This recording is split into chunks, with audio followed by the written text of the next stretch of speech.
ব্যক্তিত্ব মোস্তাফিজুর রহমান পারভেল ভাই,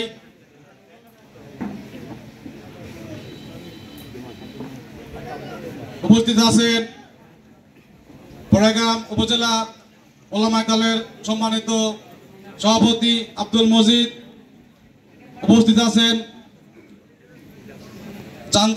চান্দাই বিএনপির প্রতিষ্ঠাতা সভাপতি বড় ভাই ইমদাদ আলী সরকার এবং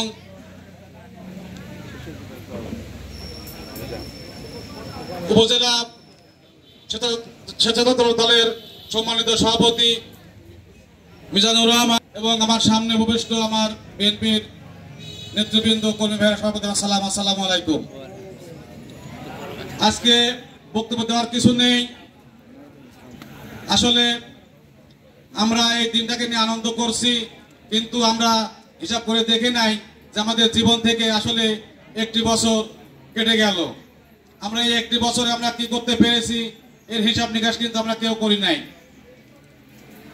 আমি আশা করব এই একটি বছরে যে লস করেছি আমরা যেন আগামী দিনে এই লসগুলো না করি। ব্যক্ত করে আমি আমার সংক্ষিপ্ত বক্তব্য শেষ করছি। আসসালামু আলাইকুম। ধন্যবাদ মিকা ভাইকে। এই পর্যায়ে বক্তব্য নিয়ে